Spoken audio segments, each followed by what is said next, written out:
So it was January 26th, 2017, and the Women's Initiative for Leading at Lilly asked me a really tough question. And the question was, what will you do?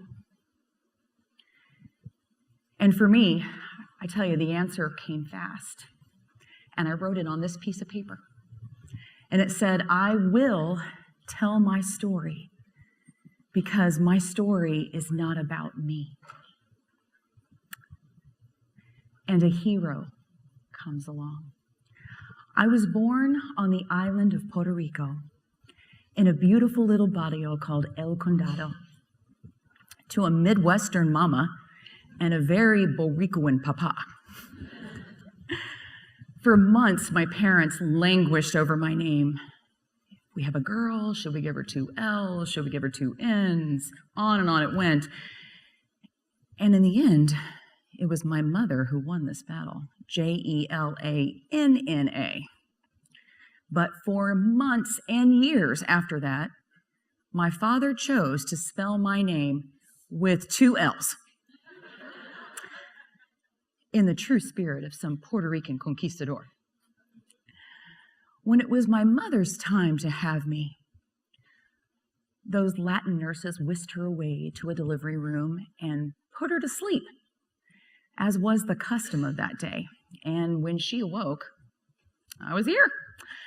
But I had some obvious challenges. For one, my eyes didn't work right. From the moment an infant is expected to focus visually, I couldn't. And for 2, my feet, it didn't work right either. My toes pointed inwardly, and I struggled as I became more mobile to walk anywhere without crashing into absolutely everything. So I would expect life would have been pretty scary. And a surgery in the US was experimental. But a hero comes along. Our move to the US was the right one at the right time, though I'll tell you, my faint memories of a 7-Up sign high above the apartment building where we lived, the sound of this downtown choo-choo train, the smell of café con leche, and the song of the cookie will always remind me of my island. No change is ever easy, and for my mama, this one was especially scary. She was now moving thousands of miles to a tiny 2-room duplex in a not-so-great neighborhood in downtown Indianapolis with a special needs daughter, a new baby on the way, and a reality that her own mother had been diagnosed with this strange new form of dementia they called Alzheimer's. But a hero comes along. Fast forward a year and a half, and the surgery, one that involved removing my eye and tightening the muscles behind it and then placing it back in, is in the past. And in the present, a thick black pirate patch. Yep, to be worn over a small child's eye as often as possible in order for my eye to heal. And for those feet, shout it out, thick Buster Brown soled shoes. Anybody wear those? They were 10 pounds a piece at least, but they were designed to correct my tiny feet. Despite these challenges, my mother was surprised at how I began to explode with language and with mobility, with words in Spanish and English, getting them all mixed up. Questions, not necessarily waiting for answers. And as my Grandma, as I called her, as her condition continued to deteriorate, the light and the fire that my mother saw in my eyes, my ability to somehow say what my Grandma was thinking as she struggled, it emerged all at once. And a hero comes along.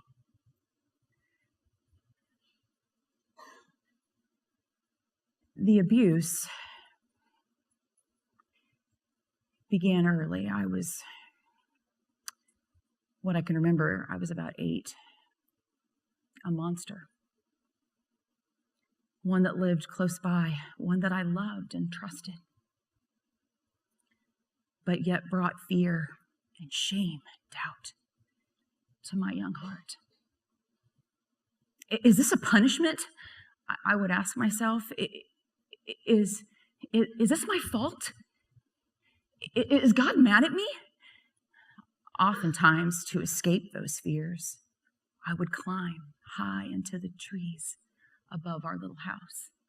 And there I would watch as the birds would fly back and forth from treetop to treetop. And I would admire their sense of fearlessness, their sense of authenticity, just being them. And I would long for that in my life. I would long for that sense of worthiness and that ability to just be enough. But a hero comes along. My abuelita. Beautiful.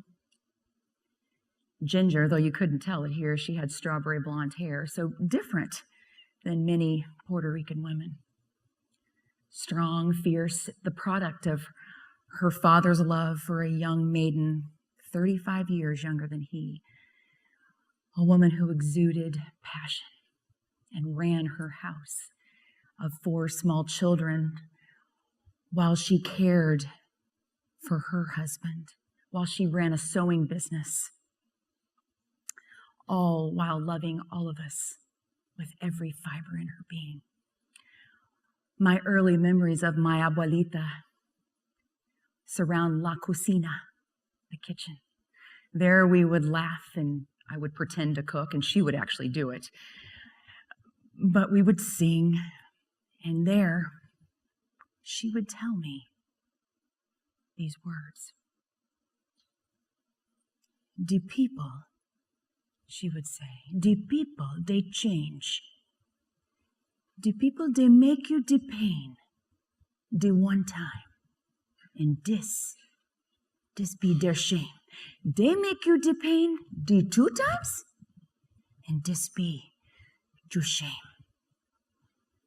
Tears streamed down my face the day that Abuelita gave me these words of wisdom.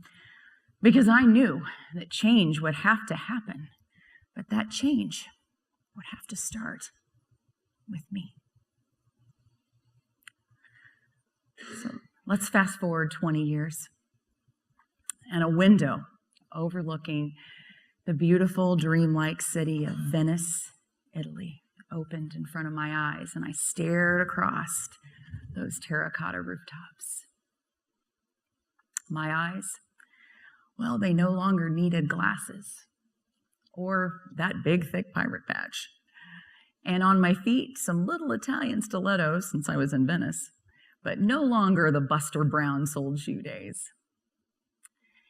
And with the help of my abuelita, my mama, my papa, my 2 sisters, my brother, and with the strength that I receive from these boys that are sitting right here, Cameron and Mason and Brett, I had accomplished something very unconventional, raising 3 small sons, receiving a master's degree from one of the best business schools in the country, working for one of the largest consulting firms in the world at the time. And somehow I found myself at that point dedicated to a client who I now work for, who was passionate about making lives better. And yet, as I stood and stared out that window, I agonized over a relationship that I knew had toxicity and unhealthiness to it. And I knew that my choices would affect these 3 sons of mine, would affect my life forever. But there, as I stood and thought about those choices, there again were the birds, reminding me of my true sense of fearlessness that I showed as such a small child. My ability to just be authentic. I longed for that again. I wanted the ability to just be enough. And I knew that with that set of authenticity, with that set of reality in my life, that there would be little that I would not be able to accomplish. So I challenge each and every one of you now, as you think about what we're here today, think about who the true sense of who you are is, and bring the very best of you to each and every choice that you have.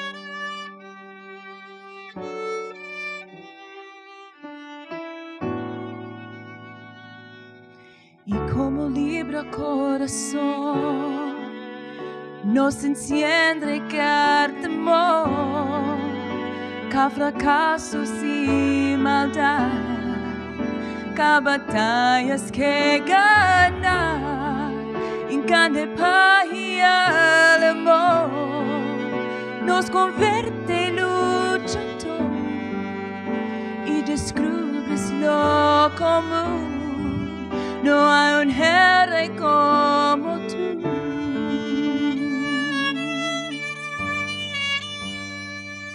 And then a hero comes along with the strength to carry on, and you cast your fears aside, and you know you can survive.